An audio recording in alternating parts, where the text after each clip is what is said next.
Bonjour à tous, j'espère que vous allez bien. Merci de nous rejoindre donc, sur ce nouvel épisode des webinaires PME et TI pour les partenaires Cisco. Donc aujourd'hui, on vous a prévu un contenu assez dense, hein, vous me connaissez maintenant. Vous savez que j'aime bien vous fournir pas mal d'informations. Donc aujourd'hui, on va vous parler surtout des dernières nouveautés qu'il y a eu donc, sur le marché PME.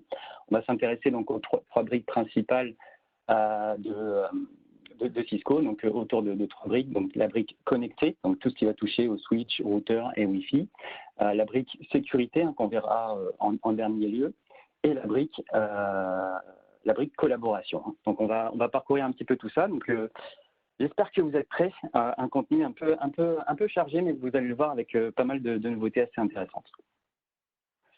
Alors on va tout de suite démarrer. Je vérifie qu'on m'entend bien. Et c'est parti. Donc n'hésitez pas à poser vos questions donc, directement dans le chat. Je ne pourrais peut-être pas y répondre tout de suite, mais en tout cas, sachez qu'avec Webex, ça nous enregistre automatiquement toutes les questions et on sera en capacité de vous répondre donc, juste après le webinaire. Donc j'ai bien lancé le recording. On a déjà un petit peu parcouru les nouveautés. Donc les nouveautés autour de la brique connectée. On va démarrer avec des nouveautés sur la gamme Cisco Business. On reparcourra très rapidement les nouveautés qu'il y a eu autour du Catalyst 9000 et autour de Meraki. Ensuite, on va s'intéresser un petit peu à la brique collaboration.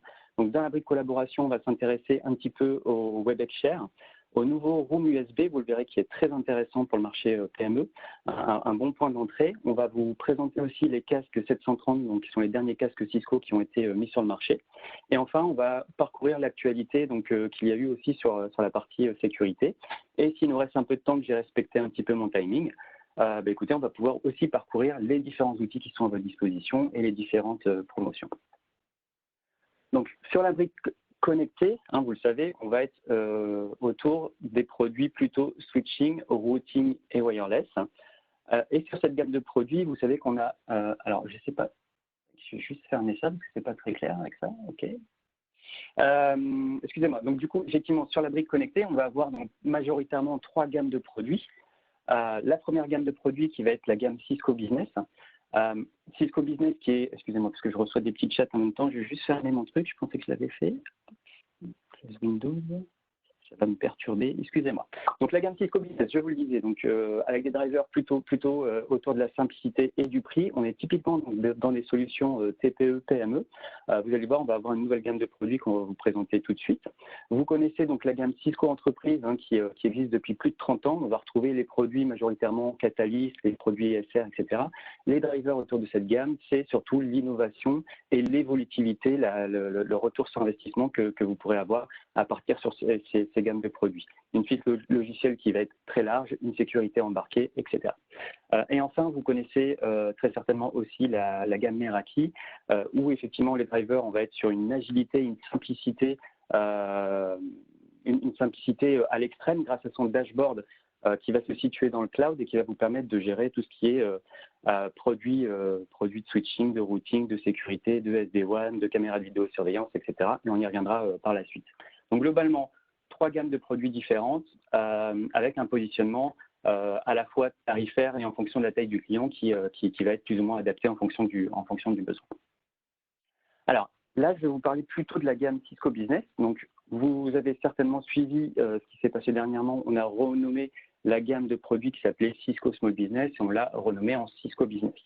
Aujourd'hui, on a donc les nouveaux points d'accès Cisco Business Wireless qui viennent de sortir et qui sont les dignes représentants du changement de marque. Si on doit vous repositionner un petit peu, qu'est-ce qui se passe au niveau branding côté Cisco? On va avoir donc une marque, on va dire, qui va être une marque mondiale plutôt vitrine autour des produits Cisco, autour de la PME. Donc, c'est ce qu'on va appeler donc la brique Cisco Design. Vous le verrez beaucoup sur notre site internet ou sur certaines présentations. Cisco Design, en fait, ça va regrouper des produits à la fois de la gamme Cisco Business, à la fois de la gamme Cisco Entreprise, à la fois de la gamme Cisco Meraki, des produits de sécurité, des produits de collaboration, etc., mais plutôt orientés autour d'un marché, on va dire PME. D'accord? Typiquement des produits comme des Aeronet, des Catalyst 9130, qui est plutôt du haut de gamme côté Wi-Fi. Ce sera typiquement pas mis dans la rubrique Cisco Design. D'accord? Ça va être un peu plutôt en dessous, avec des produits donc Cisco Business, des produits Cisco Meraki, des produits voilà. C'est juste vraiment une sorte de communication, une sorte de vitrine pour dire si c'est Cisco Design, ça peut correspondre tant en termes de fonctionnalité qu'en termes de pricing à une cible plutôt orientée PME. Okay. Comme vous l'avez vu actuellement, on a donc une gamme de produits qui s'appelait Cisco Small Business qui est en train d'être rebrandée, donc qui va s'appeler donc prochainement Cisco Business. Hein. Donc, pas de grand changement, on veut juste tout simplement faire disparaître cette notion de small qui peut parfois ne pas plaire à certains clients. Donc, qu'est-ce qui va se passer? Donc, on va revoir l'ancienne gamme de produits, donc la gamme Cisco Small Business. On avait des produits Wi-Fi qui s'appelaient Wireless Access Point, donc on voyait des produits WAP. Aujourd'hui, on va avoir uniquement des produits Cisco Business Wireless. La gamme de switch va être renommée et il va y avoir des nouveaux produits qui sortiront d'ici à l'année prochaine, qu'on va appeler donc la gamme Cisco Business Switch. La gamme de routeurs, pareil, va être revue et il y aura des nouveaux produits à partir de l'année prochaine qui vont s'appeler donc la gamme Cisco Business Router. On aura certainement des petits produits de sécurité aussi à vous présenter. Et notre solution de gestion centralisée sur la gamme Small Business, qui s'appelait Cisco Findit Network Manager, donc le truc un petit peu complexe. Aujourd'hui, on va appeler ça Cisco Business Dashboard, donc ce sera beaucoup plus simple aussi à comprendre. Alors, pourquoi est-ce qu'on lance cette nouvelle gamme de produits? Donc, derrière ce branding, on va aussi amener des nouvelles fonctionnalités. Le leitmotiv globalement de ce lancement de produit, c'est vraiment, encore une fois, de travailler autour de la simplicité, de la flexibilité et autour de la sécurité des produits. Vous allez voir, on a entièrement revu donc, cette gamme de produits. Donc, on va présenter deux choses. On va présenter donc, des points d'accès au standard 802.11 AC Wave 2, donc qui est le standard plutôt actuel.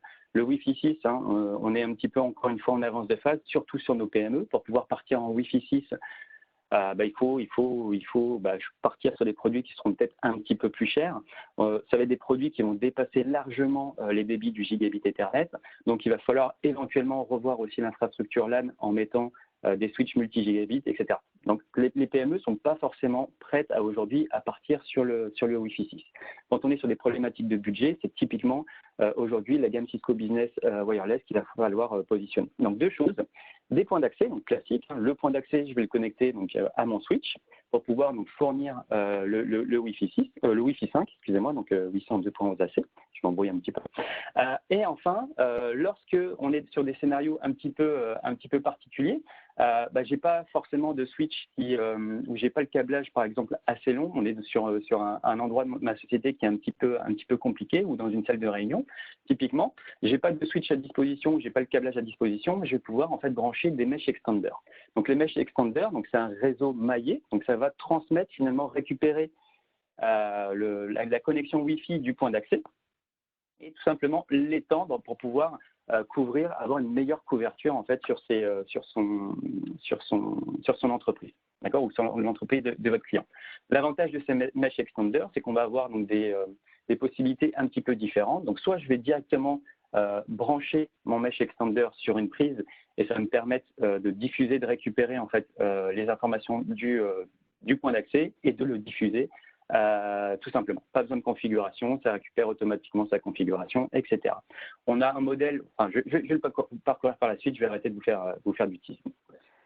Donc, qu'est-ce qu'on va présenter ici? Donc, historiquement, sur les anciens produits WAP, on avait des produits qui étaient assez limités en termes de connexion client, assez limités en termes de configuration. On pouvait configurer 4, 8 ou 16 AP ensemble.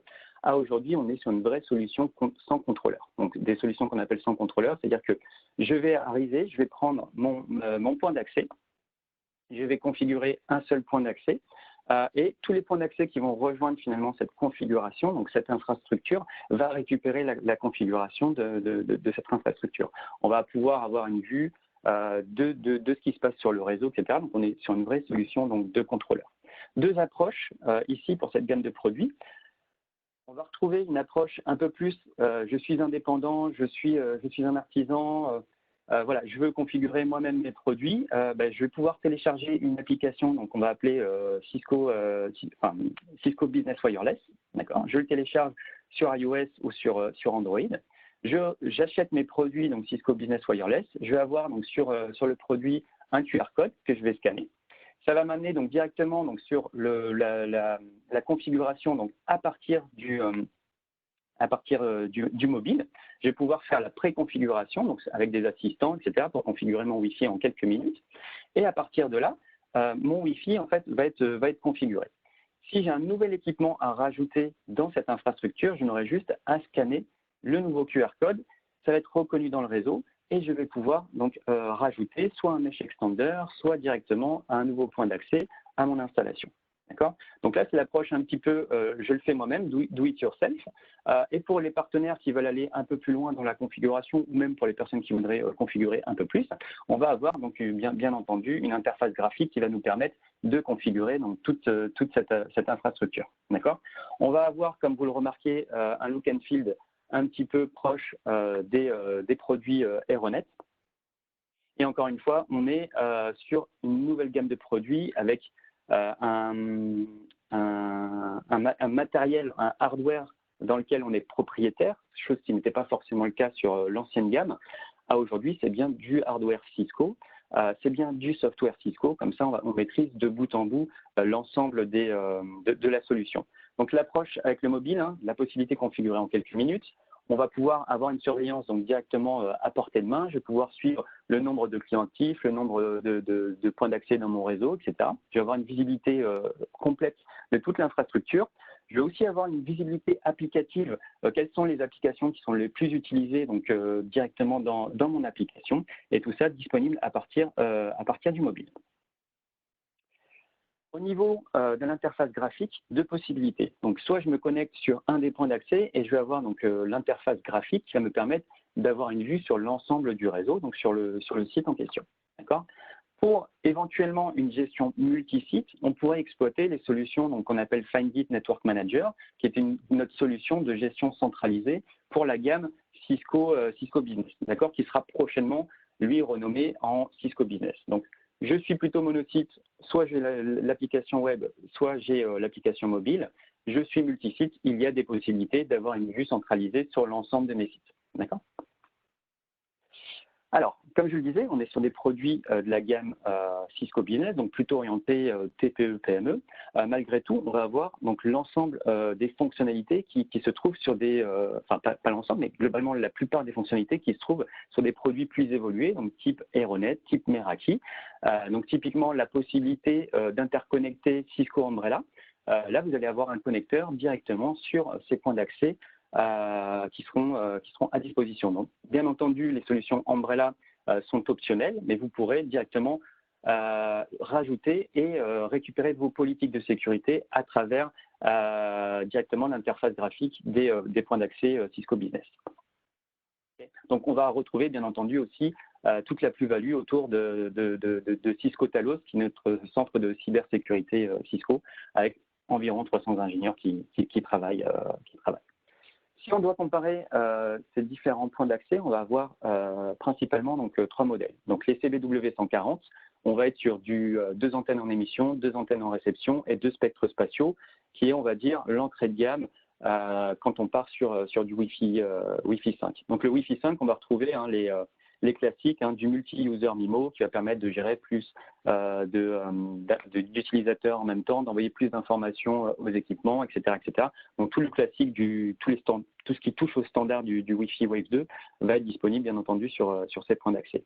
Un petit point aussi différenciant, on est compatible avec les développements conjoints qui ont été faits avec Apple, donc on appelle Fastlane, qui était disponible sur Meraki et sur la gamme entreprise uniquement. C'est aujourd'hui disponible aussi directement sur ces points d'accès. Sur l'interface graphique, vous avez juste à cliquer « J'active les protocoles Apple Fastlane » pour optimiser les configurations. D'accord. Donc l'entrée de gamme, je vous le disais, donc du 222, deux antennes en émission, deux antennes en réception, deux spectres spatiaux. On va pouvoir monter donc à des débits jusqu'à 867 mégas. On a un prix public de 246 $. Donc là, on est ultra agressif hein, sur la partie pricing, ce qui devrait avoir un prix à peu près marché de 165 €. D'accord. Ici, on va avoir donc la borne qu'on va appeler multi-usage. Multi-usage, c'est-à-dire que là, concrètement, vous connectez la borne à un switch, ça va diffuser donc le signal Wi-Fi, mais ça va intégrer aussi directement un switch à l'intérieur. Donc là, typiquement, dans des salles de réunion, dans des hôpitaux, pourquoi pas, je vais pouvoir interconnecter donc des équipements, un PC et pourquoi pas même un téléphone qui récupérera le PoE directement de la borne. D'accord? Donc la borne est capable d'alimenter, elle aussi, en PoE, certains équipements. D'accord? Donc c'est pour ça qu'on appelle ça des bornes multi-usages. Sur la borne multi-usage, on va rester sur du 2 antennes en émission, 2 antennes en réception et 2 spectres spatiaux. La CBW240, pour moi, ça reste le produit le plus agressif et le plus intéressant. On va être sur du 4 antennes en émission, 4 antennes en réception et 4 spectres spatiaux. Pour vous donner une idée, ça correspondrait soit à une 1840, soit à une 1850 en termes de produits Aeronet. D'accord? Regardez le pricing, on est à 354 $. Ça fait, alors, sorti avec les promos du moment, avec le distributeur, j'imagine que vous seriez à moins de 150 € environ au niveau grossiste, mais le prix marché pour un client devrait être autour de 205 € environ, après votre marge, etc. Les mesh extenders, vous l'aurez compris, une CBW141 qui correspondrait donc à l'approche, donc CBW145. La 142 vous permet juste de brancher électriquement le point d'accès et la CBW143 vous permettra, elle, d'avoir un port Ethernet supplémentaire pour éventuellement reconnecter un switch derrière, etc. D'accord? Donc, flexibilité vraiment en termes d'installation. En termes de nombre maximum d'AP, on peut avoir jusqu'à 50 AP maximum, donc 25 sont conseillés. Là, clairement, je pense qu'on est plutôt sur des recommandations pour éviter d'aller grappiller sur des produits Euronet, etc. Globalement, moi, je vous dis ce qui a été, les recommandations. On peut monter maximum jusqu'à 50 sur une infrastructure, donc sur un site, 50 AP, 25 sont conseillés. On a donc, comme sur les Aeronet, on a 200 clients par radio. On va avoir donc sur une installation jusqu'à 1000 clients maximum. Sur une infrastructure maximum, vous pourrez avoir jusqu'à 25 mesh. Donc, on a un max d'AP à 50. Donc, dans ces 50, on va avoir donc peut-être maximum, soit jusqu'à 50 AP, mais maximum 25 mesh extenders, pas plus. Donc, vous pourrez avoir une installation de 25 AP, 25 mesh extenders. Au niveau du réseau maillé, on va pouvoir faire donc maximum jusqu'à 8 sauts. Et après, on retrouve les classiques, le nombre de SSID, etc. Vous avez des recommandations en termes d'installation, comment positionner ces points d'accès, etc. Encore une fois, pour moi, le produit le plus agressif et le plus intéressant, je pense que ce serait les CBW240 avec les mesh extenders CBW142 où il y a juste à brancher la prise pour pouvoir étendre le réseau. Donc là, on vous a simulé une infrastructure full Cisco Business avec un routeur RV340 sur lequel on va pouvoir aussi rajouter des fonctionnalités de sécurité pour le transformer à la limite comme un petit UTM. On va avoir donc mes switches SG350 multi-gigabit d'ailleurs, pour cette version-là, qui vont connecter donc un point d'accès CBW140 et sur lequel je vais brancher un mesh extender 141 qui va interconnecter par exemple un téléphone et fournir le Wi-Fi un peu plus loin à certains équipements. D'accord? Donc les leitmotivs, encore une fois, les drivers de cette gamme de produits, flexibilité, simplicité et simplicité encore une fois de configuration et surtout performance. C'est pas parce qu'on est sur une gamme PME qu'on va pas avoir les fonctionnalités donc idéales pour le marché. D'accord.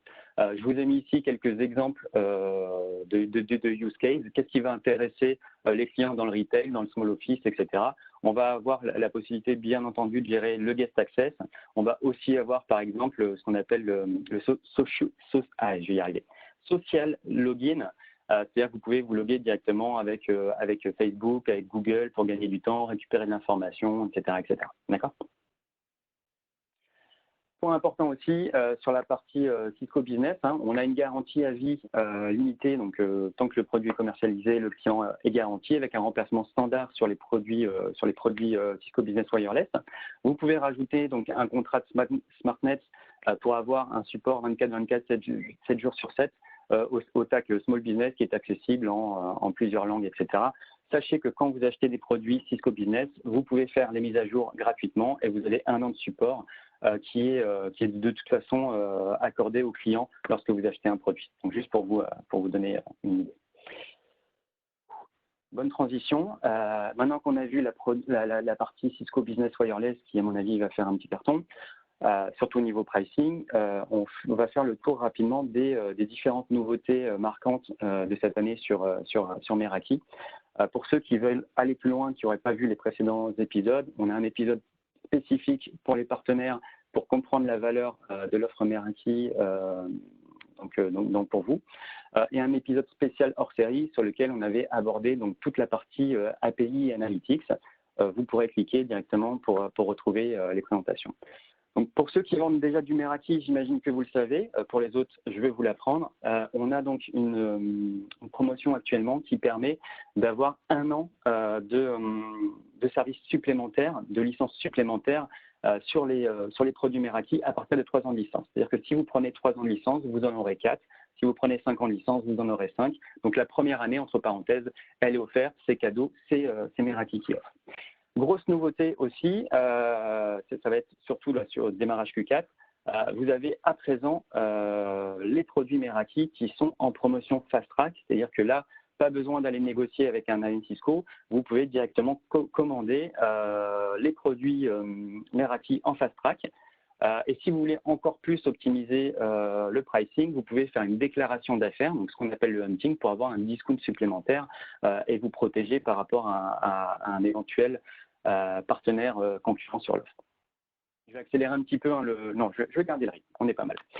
Alors, au niveau de nouveauté sur la partie Meraki, pour moi, ce qui a été assez intéressant, c'est les Meraki Gateway.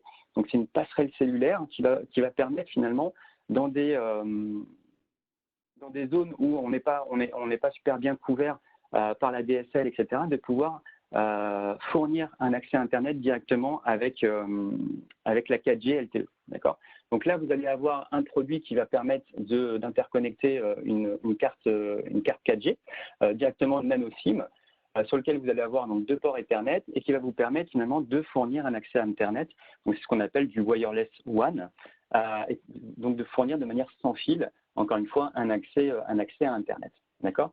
On est sur des produits donc qui vont fonctionner comme à l'habitude sur Meraki, un dashboard ultra simplifié pour gérer l'intégralité de son réseau, à la fois donc les passerelles Meraki Gateway, donc on appelle MG21, donc il y a plusieurs versions avec antenne interne ou avec antenne externe, ces produits MX, SD-WAN, etc., etc.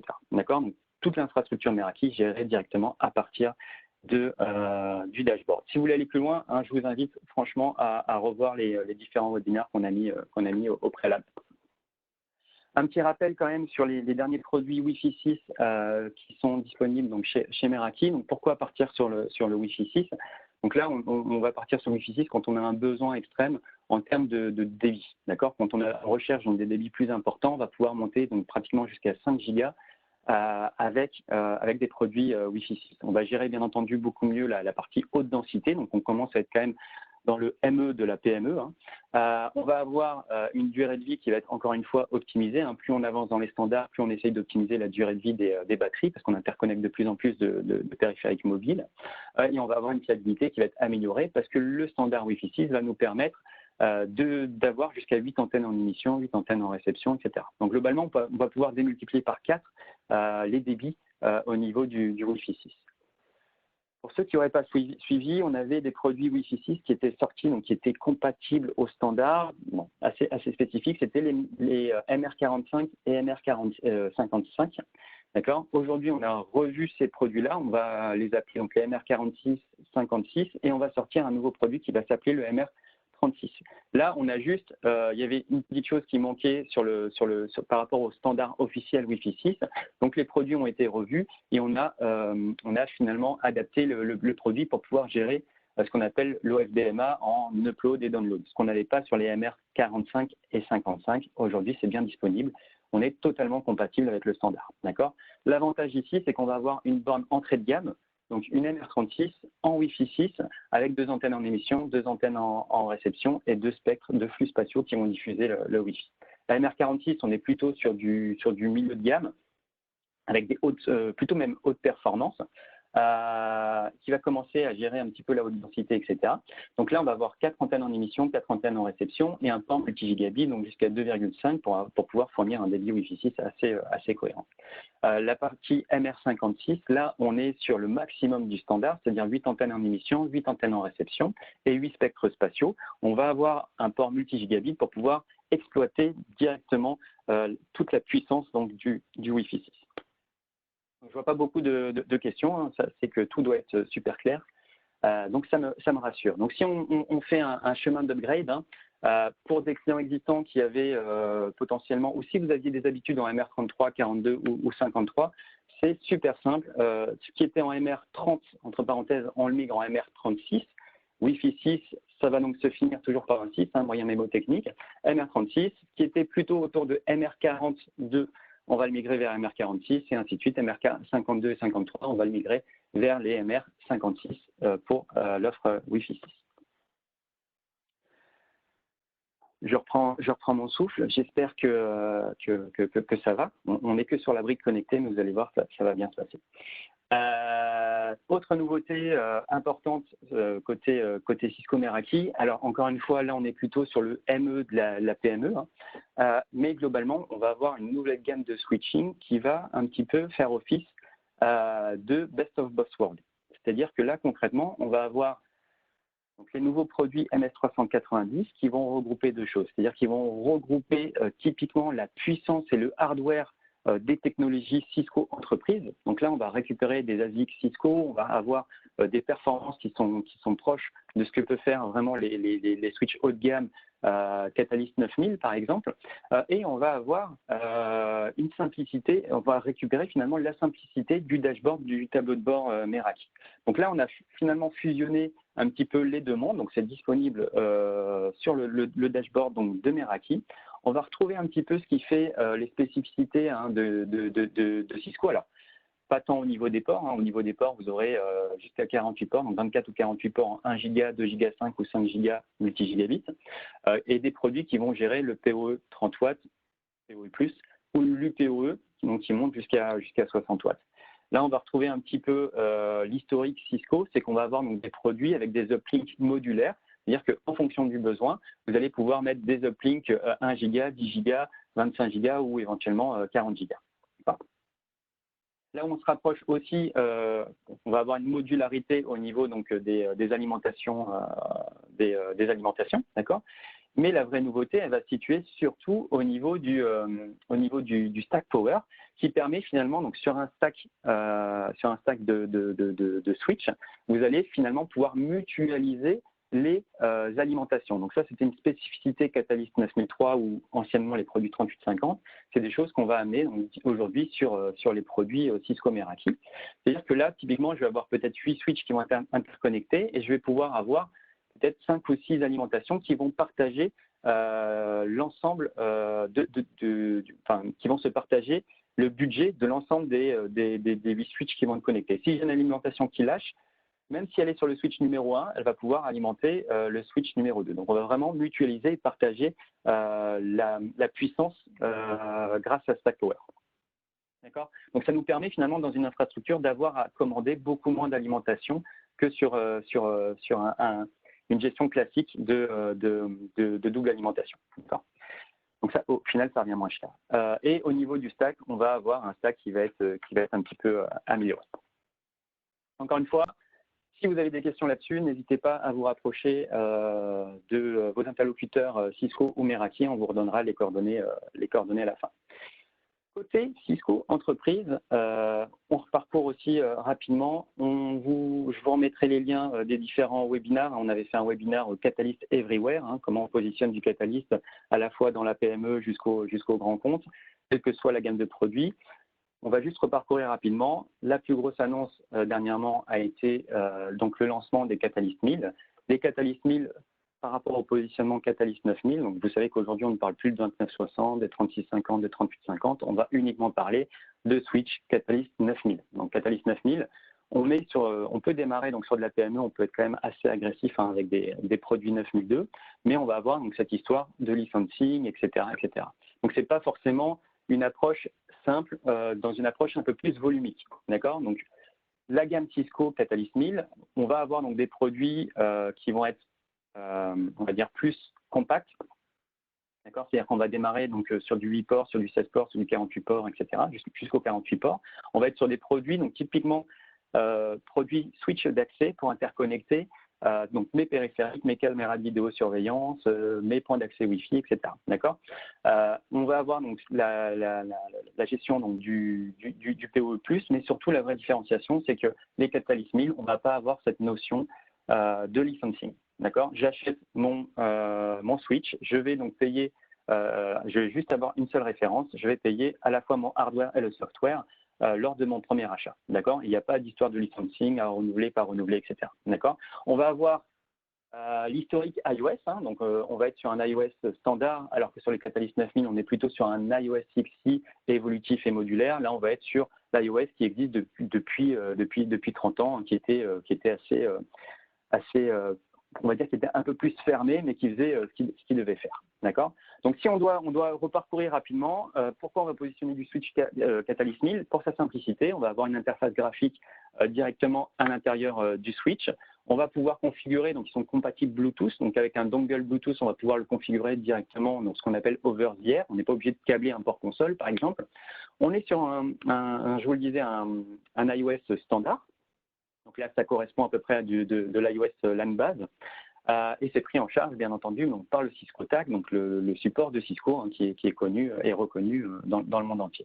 En termes de flexibilité, là, on va surtout jouer là-dessus, c'est-à-dire qu'on va avoir donc, ce qu'on appelle de la résilience environnementale, c'est-à-dire que concrètement, on va avoir des performances donc, de -5 jusqu'à 50 degrés, donc on est un peu plus élevé que les switches un peu standards. C'est ratifié IP20. C'est-à-dire qu'il y a des protections aussi contre les surtensions, la foudre, etc. Donc, on est vraiment sur un switch, on va dire, d'accès basique, mais qui va faire le boulot et sur lequel on va vouloir déployer vraiment le switch d'accès d'interconnexion de mes périphériques.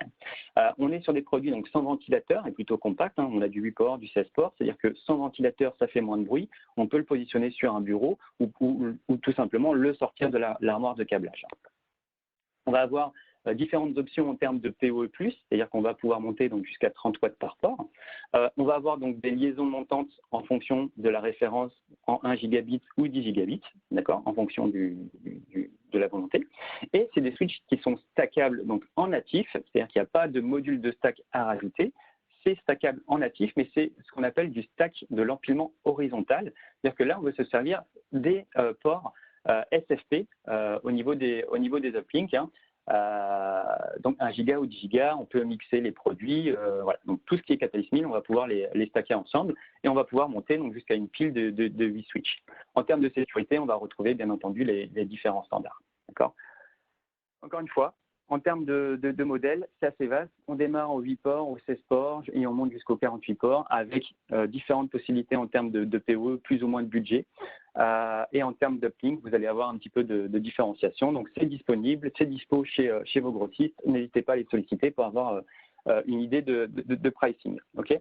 J'insiste quand même juste sur un point. On est sur un switch d'accès, d'accord. Donc, mais on va un peu plus loin que le niveau 2, c'est-à-dire qu'on est capable de faire du routage statique et du routage dynamique avec le protocole RIP, qui est le protocole un peu standard hein, sur la partie dynamique. Okay. Donc, idéal pour un positionnement, on va dire PME, je cherche à faire je cherche du pricing, je ne veux pas m'embêter avec toutes ces histoires de licence à expliquer à mon client, etc., etc. C'est typiquement le switch sur lequel on va se concentrer.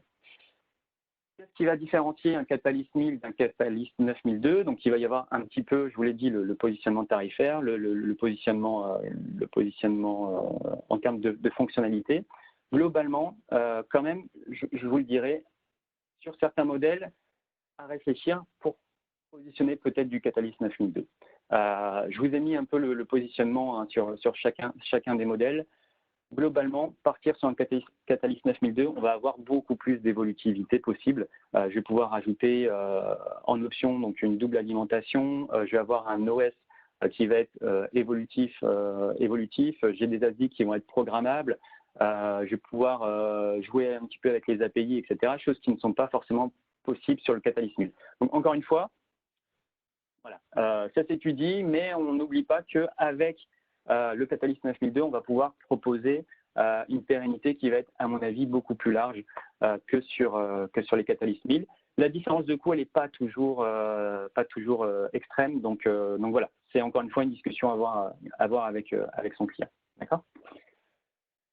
Okay. Donc, on va reparcourir, j'accélère un petit peu quand même, je vais accélérer un petit peu. On va reparcourir, alors là, très rapidement, la partie Catalyst 9000. On avait fait un webinaire Catalyst 9000, Catalyst 1000, si vous voulez le revoir. Sur les 9002, juste en termes de nouveautés, je ne vais pas refaire le pitch sur le 9002. En termes de nouveautés, on a des produits, bien entendu, donc multi-gigabits qui sont arrivés. Et on va avoir donc des produits qui vont proposer donc, des uplinks à 25 gigas. Donc, sur les modèles 9202L qui ont des connexions, on va dire des uplinks fixes, on va pouvoir monter jusqu'à 25 gigas sur les modèles multi-gigabits. Nouveauté sur les 9002, donc c'est-à-dire modulaires, avec la possibilité de choisir ses network modules, etc. Là, on va pouvoir monter, il y a des nouveaux modèles en multi-gigabits, et on va pouvoir monter sur les modèles uniquement multi-gigabits jusqu'à 40 gigas. Donc encore une fois, un positionnement à l'accès qui va être ultra compétitif grâce à ça, grâce au positionnement 25 gigas ou 40 gigas. D'accord? Encore une fois, il faut en avoir le besoin, mais voilà, juste pour info. Au niveau de 9003, pour ceux qui n'auraient pas suivi, on a donc les 9003 qui sont sortis cette année, le 9300L, avec des uplinks qui sont fixes, des nouveaux modèles multi-gigabits qui sont là aussi sortis. Pourquoi est-ce qu'on pousse vers le multi-gigabit? J'ai un slide juste après, on va le reparcourir. Côté 9003, pas de grosses nouveautés, hormis ce que je vais vous annoncer par la suite.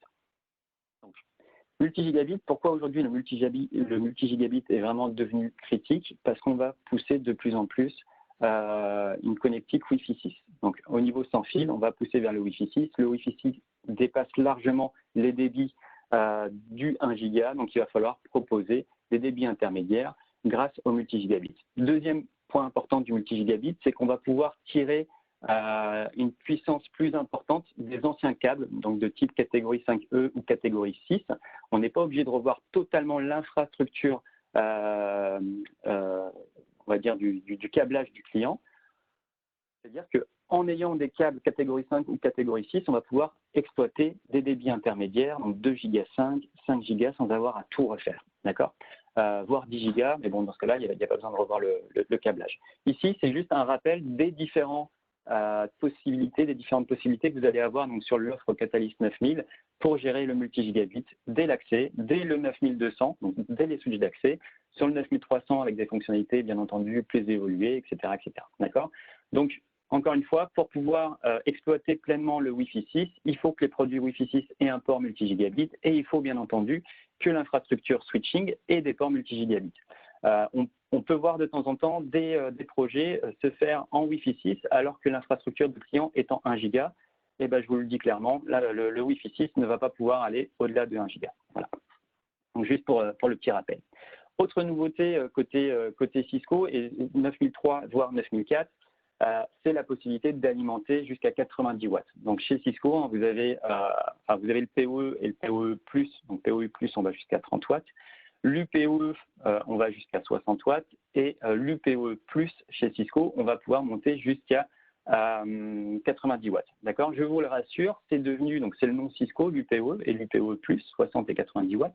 C'est ratifié, donc c'est ce qu'on appelle aujourd'hui sur le marché, donc le PoE type 3 ou le PoE type 4. Type 3, 60 watts, type 4, 90 watts. D'accord? Donc à aujourd'hui, on a chez Cisco l'offre la plus large en termes de multi-gigabits. Un petit slide qu'on vous avait préparé concernant la gamme Catalyst.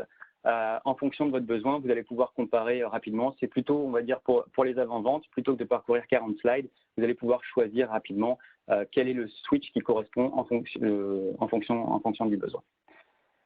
Côté Wi-Fi 6, encore une fois, je parcours très vite. On a fait des webinaires. Je vous ai remis le lien sur la partie Catalyst 9100, juste pour reparcourir les nouveautés. Les nouveautés côté Catalyst 9008, pardon.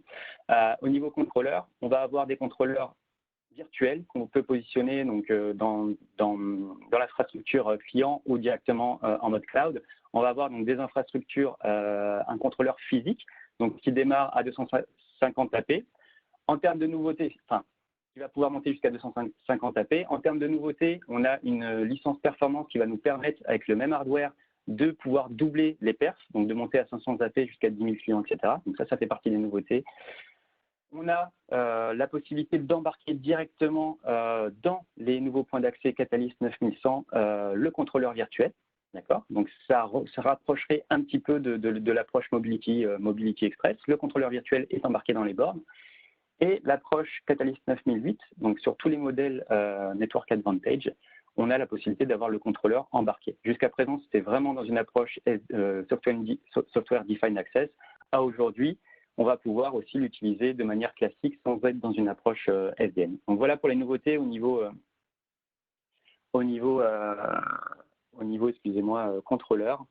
Je vous rappelle juste les différents produits Wi-Fi 6 Catalyst. On a les 9115 qui va être l'entrée de gamme, 9120, 9130. On va avoir des puces spécifiques Cisco RF-ASIC qui vont nous permettre de démultiplier les performances, la couverture, etc. D'accord? Donc pour un positionnement, on va dire entrée de gamme, on a plutôt les 9115 et performance, on va plutôt partir sur les 9120 ou les 9130. Elles existent en version contrôlée, donc avec un contrôleur virtuel ou physique, ou en version intégrant le contrôleur virtuel, c'est juste des références différentes.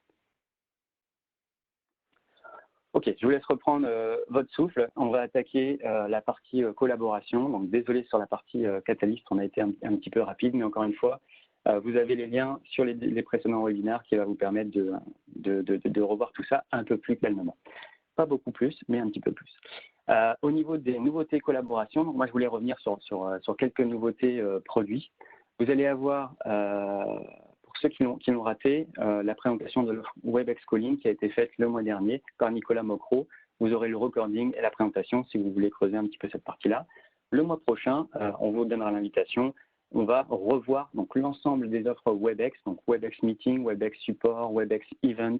Voilà, c'est des produits qu'on positionne, enfin qui sont un peu moins connus, mais qu'on va vous présenter dès le mois prochain. Moi, je voulais revenir surtout sur une approche donc on va appeler Huddle Space. Alors bon, c'est peut-être pas forcément le meilleur moment en ce moment, mais en tout cas dès qu'il y aura la reprise, c'est justement donc, comment exploiter les espaces restreints d'une entreprise. On voit qu'il y a de plus en plus de réunions qui sont sur le coin d'une table. Aujourd'hui, comment on peut transformer finalement ce coin d'une table pour amener beaucoup plus de collaboration et de performance donc aux employés. On va revenir sur deux choses, le WebEx Share qui permet un partage sans fil, qui n'est pas forcément nouveau, mais qui était indirectement un petit peu limité, c'est plus le cas. Le WebEx Room USB, donc qui est vraiment une nouveauté produit, on va reparler globalement du Room OS. Je voulais revenir sur le WebEx Share. Donc WebEx Share, c'est un produit un petit peu méconnu chez Cisco, qui nous permet de pouvoir brancher donc, sur un port HDMI d'une télé ou d'un écran, juste un petit produit qui va nous permettre finalement d'exploiter les ultrasons des solutions WebEx et de pouvoir partager de manière sans fil du contenu. D'accord? Donc là, je vais avoir un écran qui faisait juste écran télé. Je vais pouvoir brancher mon câble HDMI dessus. N'importe quel employé va arriver avec son ordinateur portable et va pouvoir partager du contenu sans fil. D'accord? Sans avoir à brancher le câble HDMI. Combien de fois on va chez un client, on a un port HDMI, le client il a un port VGA, c'est pas compatible, on veut pas partager du contenu, etc. Ça n'arrivera plus avec des solutions comme WebEx Share.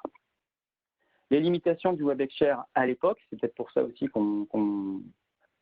ça n'a pas été assez exploité, c'est qu'il fallait donc un compte WebEx Control Hub, donc forcément un compte WebEx pour l'exploiter, et que pour partager de manière sans fil, il fallait avoir soit un compte WebEx, soit un compte WebEx Teams. D'accord?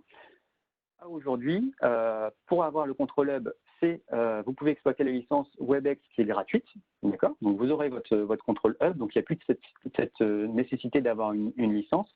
Et surtout, la vraie nouveauté, c'est qu'on va avoir ce qu'on appelle le guest sharing. Donc le guest sharing, c'est-à-dire que là, je ne suis pas obligé de télécharger une application, je ne suis pas obligé de télécharger WebEx Teams, de me créer un compte, d'avoir un compte WebEx ou quoi que ce soit. J'ai un client qui arrive dans mon entreprise ou un fournisseur qui arrive dans mon entreprise qui veut me partager du contenu. Il se rend sur device.webex.com.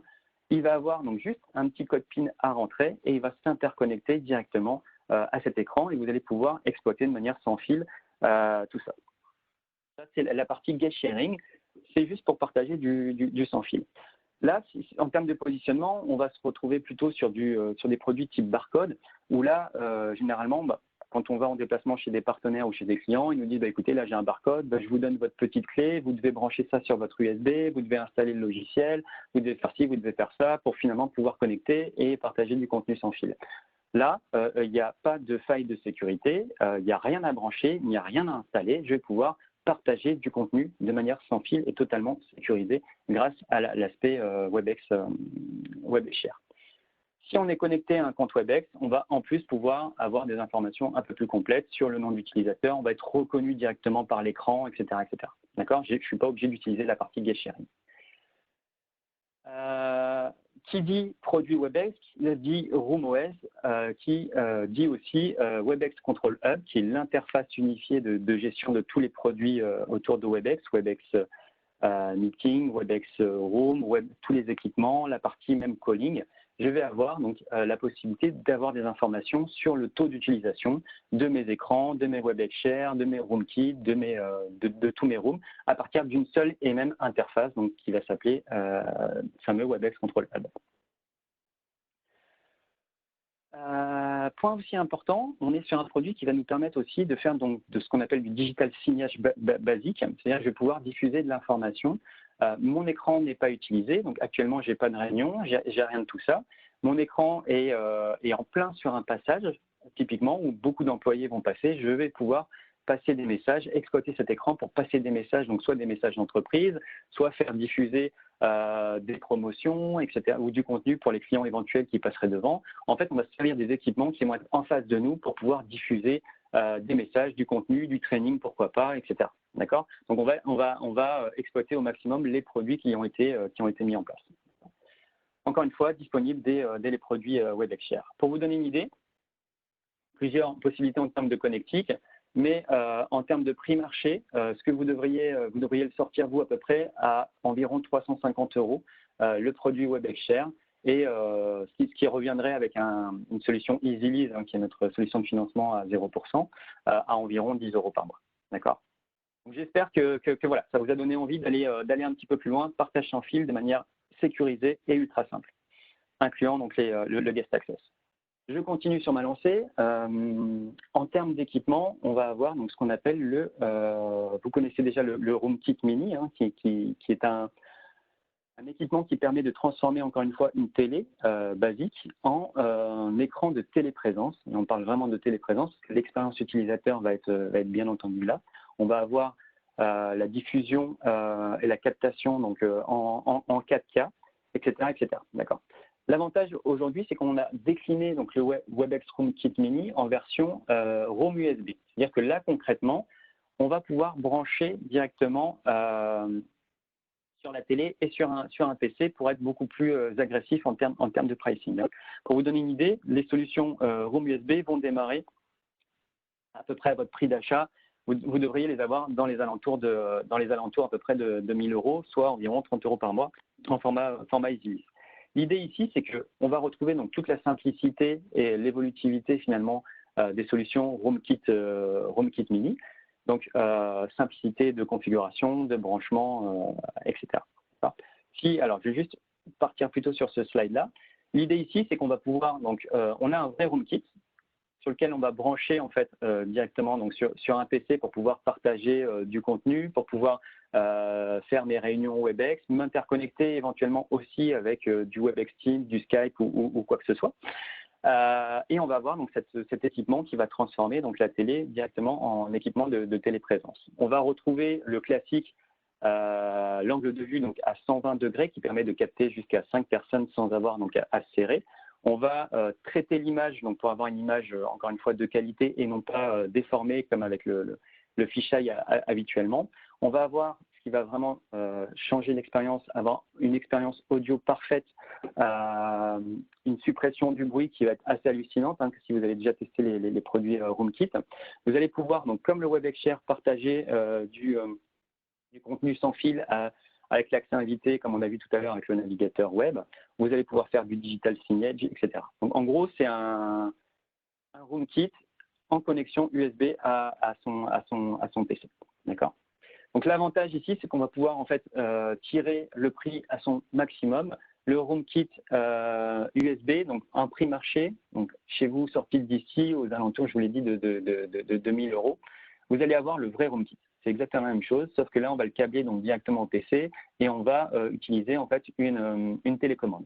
D'accord? C'est une approche plutôt bring your own device. Je vais amener mon équipement en fonction, etc. Vous aurez la possibilité, là c'est un différenciant par rapport à la concurrence, de pouvoir le migrer, d'avoir en fait juste une licence d'upgrade kit qui va vous permettre d'upgrader donc le Room USB vers un HomeKit mini. Et là, on va avoir donc du service attaché, etc., etc. Donc, qui dit service attaché, on va retrouver donc toutes les fonctionnalités du HomeKit mini. On va avoir les codecs qui vont être à l'intérieur du PC, enfin à l'intérieur directement du HomeKit mini. Et surtout, je ne vais plus avoir besoin de PC pour faire fonctionner la solution. D'accord? Encore une fois, voilà, c'est un entrée de gamme. Ça nous permet donc de fournir des solutions de qualité à nos clients, encore une fois de manière, on va dire, plus agressive et c'est vraiment un entrée de gamme. Je peux proposer donc dès 1000 € le Roam USB. L'inconvénient, entre parenthèses, des solutions Bring Your Own Device, c'est que là, c'est le PC qui fait le processing. D'accord? Tandis que quand on passe sur un HomeKit mini, on n'a plus besoin de PC, la solution est totalement indépendante. Toute la partie codec, elle se fait aussi directement sur le HomeKit mini. D'accord? Ça, c'est vraiment la différence. Et encore une fois, vous allez directement retrouver la petite tablette qui va bien, qui est propre aux solutions HomeKit. D'accord?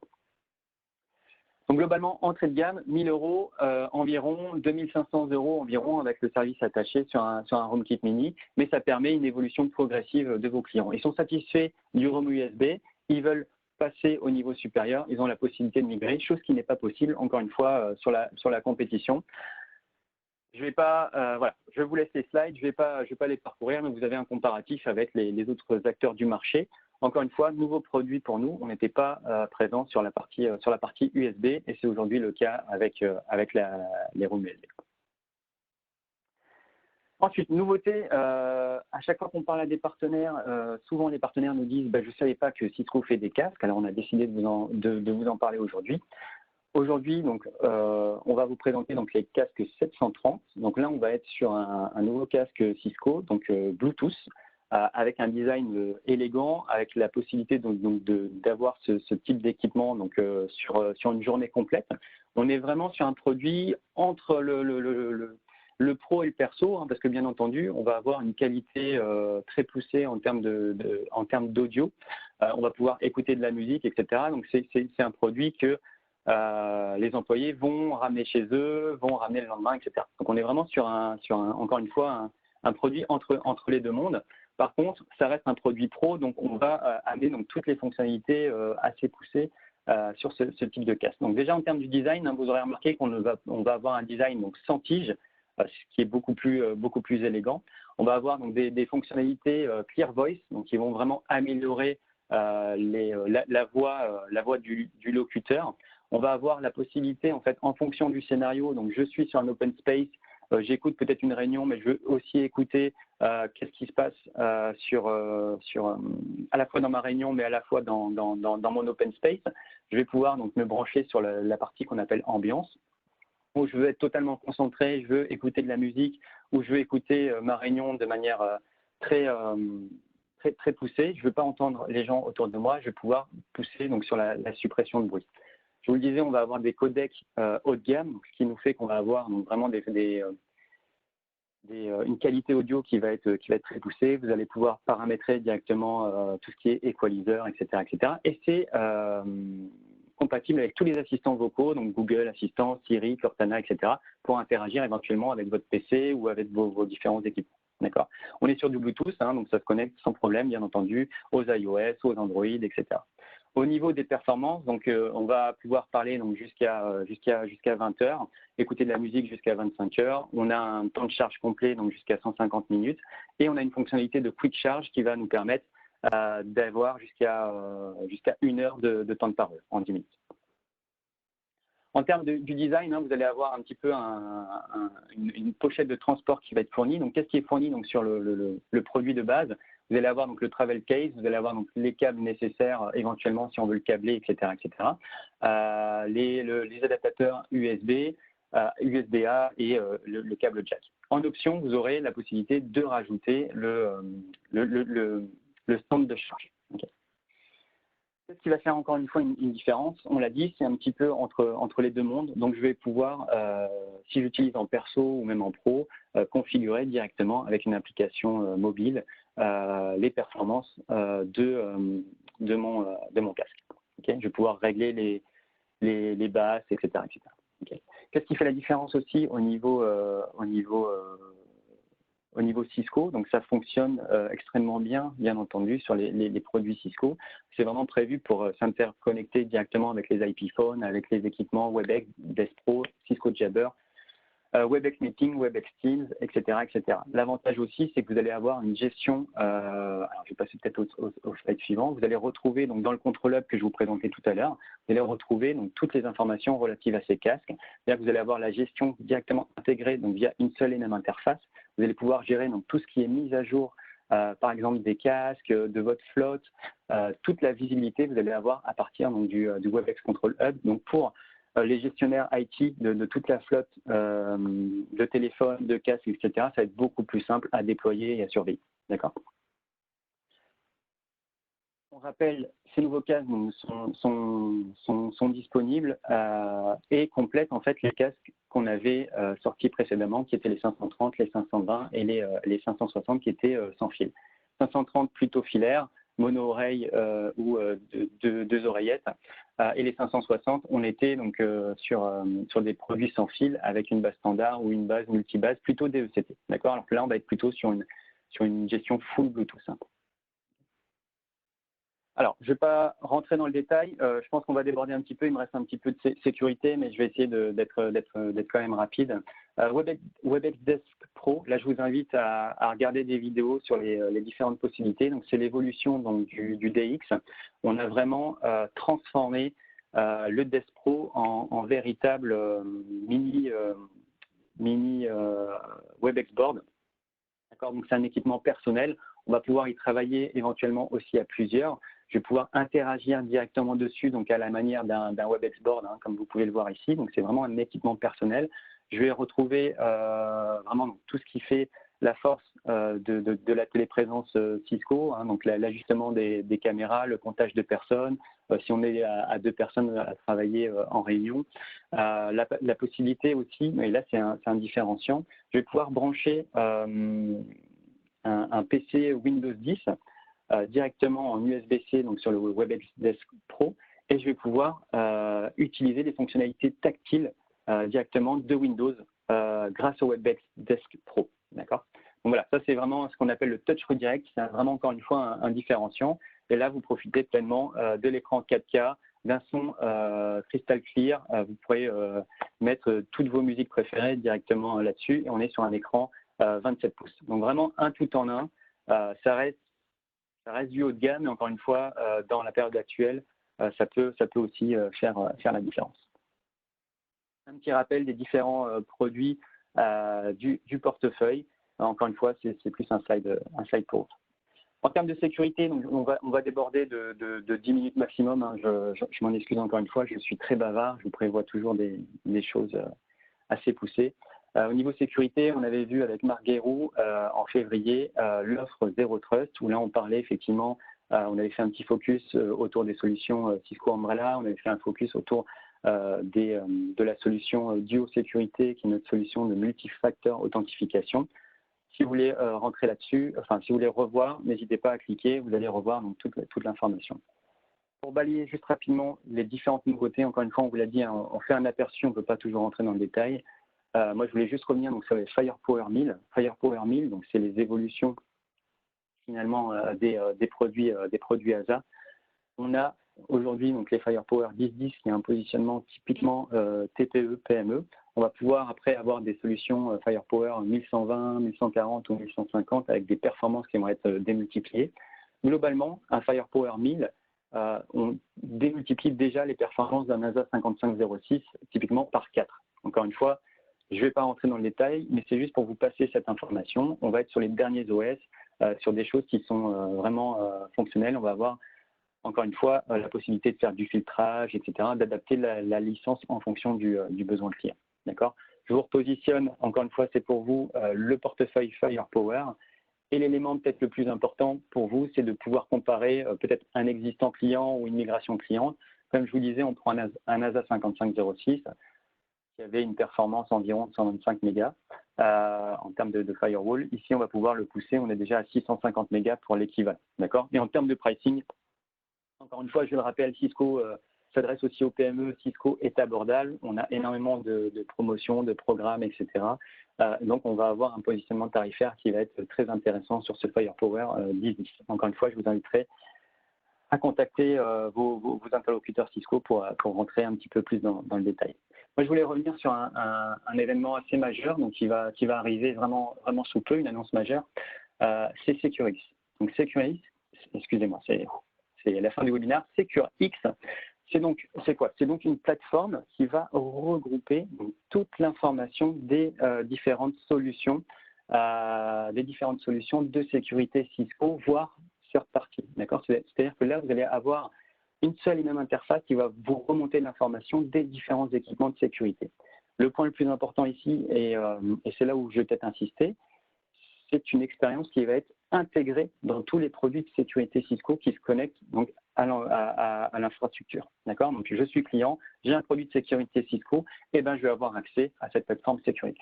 Donc, globalement, vous l'aurez compris, il n'y a pas de licence. Il n'y a pas de licence, c'est un produit qui va être fourni avec l'ensemble des solutions Cisco.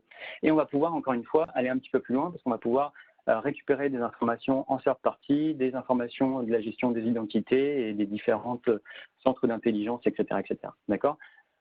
Vous voulez en savoir plus? Globalement, ce qui est annoncé, donc en espérant que ce sera tenu, mais globalement, ce qui avait été annoncé, c'est que ce sera disponible après le Cisco Live totalement virtuel qui aura lieu en juin, Cisco Live US. Et donc, ça devrait être disponible donc, pour l'ensemble des équipements, qu'on soit sur du Firepower, qu'on soit sur de l'Umbrella, etc., etc. Donc là, vraiment, encore une fois, un vrai différenciateur, vous l'aurez compris, autour de la sécurité, entre Talos, le centre de cybersécurité, et maintenant SecureX, et toute l'offre, à la fois sur le DNS, sur le multifacteur authentification, etc. On a une offre ultra large et ultra complète pour l'ensemble de nos clients, qu'ils soient au niveau de la PME ou au niveau du grand compte. Alors, juste pour vous donner une idée, alors excusez-moi pour le screenshot de qualité médiocre, mais c'est le seul que j'ai pu récupérer. Vous voyez que vous récupérez directement des informations des connexions AMP, enfin, des produits anti-malware protection, de Firepower, etc. Donc, d'Umbrella et de tout ça, et vous allez pouvoir finalement centraliser, prendre des décisions beaucoup plus rapides en termes de sécurité, remonter des alertes beaucoup plus rapidement, etc. D'accord? Donc, vrai différenciateur, encore une fois. Sur la partie sécurité, moi je voulais insister sur un point. Cisco a mis en place donc, ce qu'on appelle un playbook digital. Donc c'est une sorte de catalogue en ligne. Certes, c'est en anglais, mais par contre, il va être ultra complet et il est vraiment dédié à la PME.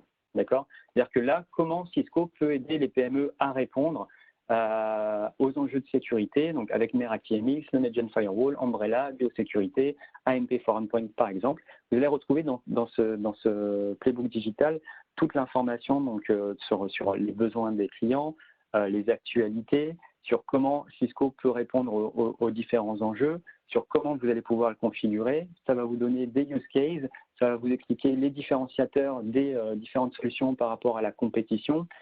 Et aussi, ça va vous donner des liens vers toutes les campagnes marketing qui vont être à disposition, etc. Et là, j'insiste quand même si tout ça est en anglais, vous allez avoir du contenu marketing en français, d'accord? Donc sur le portail partenaire marketing central. Et là, vous allez pouvoir attaquer vos clients sur l'offre multifacteur de Duo, sur Umbrella. Vous allez avoir des emails préparés, vous allez avoir du contenu qui sera directement préparé. Donc encore une fois, n'hésitez pas à parcourir ce ScalePlay. Il est vraiment fait pour les partenaires, il est évolutif, c'est digital, c'est un lien web. Mettez-le en favori et n'hésitez pas à pousser encore une fois toutes les solutions de sécurité Cisco parce que comme vous le voyez sur la droite, Cisco a encore une fois été reconnu leader donc, au niveau de la sécurité par différents organismes comme vous le voyez là.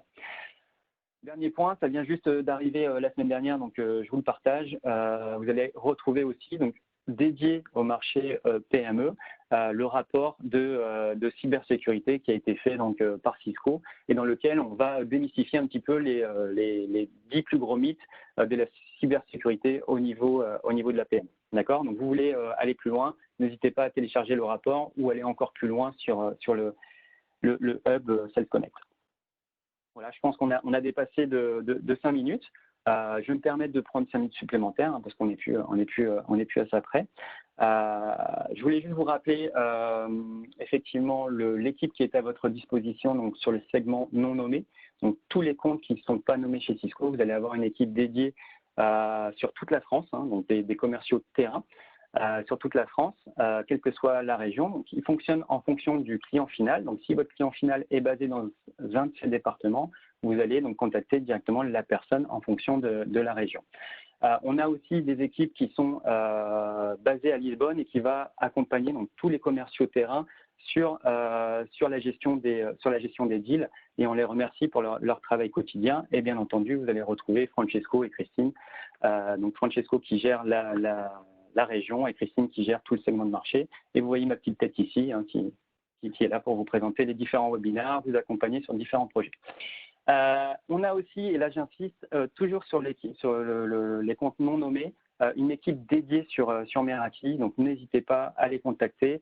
C'est des spécialistes des solutions Meraki, ils peuvent faire des démos clients, vous accompagner au niveau de vos clients, vous envoyer des produits de test, etc. Donc n'hésitez pas directement à prendre contact avec eux et avec vos interlocuteurs Cisco. Vous avez aimé ce webinaire, même si effectivement il était assez vaste. On vous le rappelle, on aime bien sur les webinaires PME vous présenter plein de choses, vous donner de l'information pour aller plus loin. On vous a mis ici les différents épisodes qui étaient à votre disposition, que vous pourrez revoir.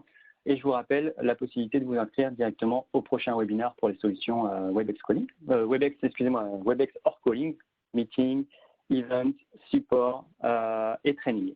Okay.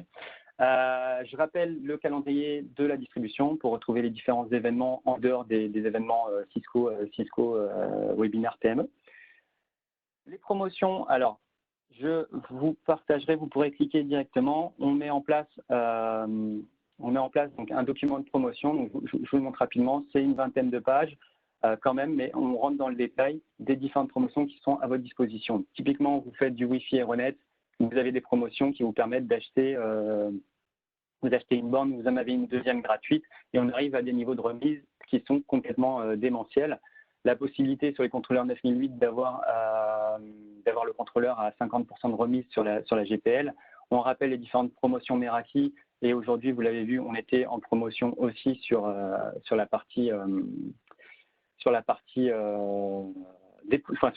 Meraki, donc nouvelle chose sur Meraki. On est sur une version tout tiers, donc on n'a pas la possibilité de vous communiquer directement les discounts, mais on vous donne une indication de l'agressivité finalement de ces promotions. Et j'en profite aussi pour vous donner quelques outils, quelques informations sur les différents outils que vous trouverez en promotion. Et enfin, les différents catalogues qui sont à votre disposition. Un nouveau catalogue qui s'appelle l'introduction aux offres. Vous voulez vous familiariser avec toutes les offres Cisco, quelle que soit la gamme de produits, etc. Vous allez retrouver dans ce catalogue vraiment les argumentations, pour faire une petite présentation en quelques minutes à un client, pour dresser un petit peu le portefeuille à la fois collaboration, sécurité, etc. Plutôt orienté PME. Et les différents catalogues à votre dispo, un catalogue 100% PME, un catalogue plutôt orienté Catalyst 9000, un catalogue plutôt orienté Umbrella et un catalogue dédié entièrement sur des produits Wi-Fi entreprise, Aeronet ou Catalyst, pourquoi partir sur du Wi-Fi 5, pourquoi partir du Wi-Fi 6, quels sont les produits, etc. etc.